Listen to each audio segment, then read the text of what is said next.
क्या तुम्हें कभी पूर्णिमा की रात में खिड़की के बाहर कोई तुम्हारा नाम पुकारते सुनाई दिया है?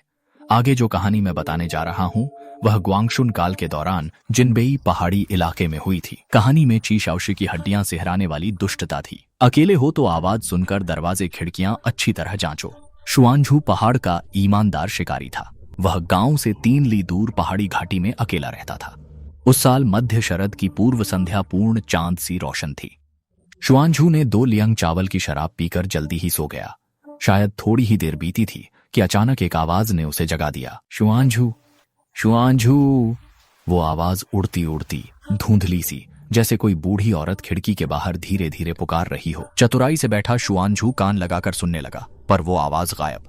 अब चीड़ की पत्तियों पर पहाड़ी हवा का सरसराना सुनाई दे रहा था। वह समझा कि सपने में है।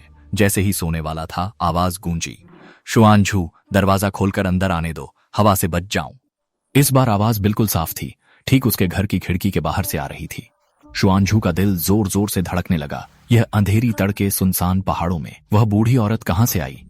उसने रजाई ओढ़ी, खिड़की के पास झुकी और चांदनी में बाहर झांकने लगी। आंगन में कोई नहीं था, सिर्फ उसका साया चांदनी में लंबा खिंचा हुआ दिख रहा था। ठीक जब वह पीछे हटने ही वाला था, उसने अचानक दीवार के तले की परछाइयों में कुछ देखा। कुछ काला सा घुटने टेक कर वह बैठा था, हल्के से हिलता और चर्र चर्र की अजीब आवाजें निकालता, जैसे किसी सख्त चीज को चबा रहा हो। कौन? उसने एक जोरदार चीख मारी। उस काले साये ने तुरंत सिर उठाया। चांदनी में उसकी हरे धूसर रंग की वृद्ध सूरत मुस्कुरा रही थी। उस चेहरे के होंठ कानों तक फैल गए थे, मुंह मिट्टी और जड़ों से भरा हुआ था और वह तड़क तड़क कर चबा रहा था। सबसे डराने वाली बात यह थी कि उसकी आंखों में कोई पुतली नहीं थी। वे पूरी तरह बादल जैसी सफेद थीं और वह डर के मारे कुछ कदम पीछे हट गया। उसने मेज पर रखा तेल का दिया गिरा दिया और जब उसने सिर उठाया तो आंगन की दीवार के पास वह साया गायब हो चुका था। उस रात उसने एक पल भी आंख नहीं बंद की। शिकारी की छुरी हाथ में थामे सुबह तक जागता रहा। अगली सुबह उसने यह सब गांव के सबसे बुजुर्ग नौ चाचा को सुनाया। नौ चाचा सुनकर चेहरा पीला हो गया।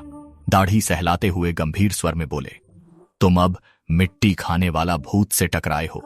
यह भूखे मर जाने वालों की कड़वाहट का रूप है। यह सिर्फ पूर्णिमा की रातों में निकलता है। जब यह तुम्हारा नाम लेकर पुकारे तो जय दय जवाब मत देना और दरवाजा जय दय मत खोलना। यह सुनकर उसकी रीढ़ पर ठंडी सिहरन दौड़ गई।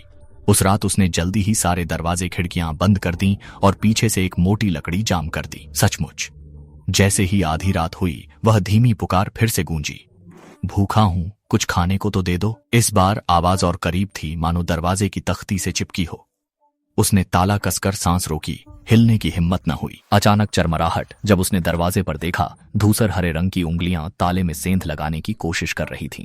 सूखी लकड़ी जैसी उंगलियों के मिट्टी सने नाखून थे। स्वर बोला, दरवाजा खोलो, काट लूंगा। बाहरी कराहती आवाज से दरवाजे की तख्ती हल्की सी कांपी। उसने ताला कसते हुए चाचा जीव की सलाह याद पड़ी।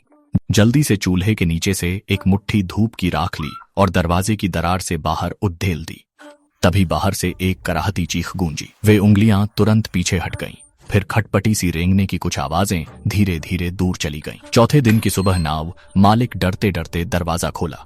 सामने जमीन पर कुछ गहरे पंजों के निशान थे, जिनमें काली मिट्टी जमी हुई थी। निशानों का पीछा कर वह अनियमित सामूहिक दफन स्थल पहुंचा, जहां धंसा कब्र गड्ढा और किनारे मिट्टी चबाए निशान थे।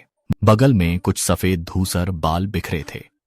तभी से हर पूर्णिमा की रात नाव मालिक ने दरवाजों और खिड़कियों पर धूप की राख छिड़क दी और फिर उस आत्मा की पुकार कभी नहीं सुनी गई।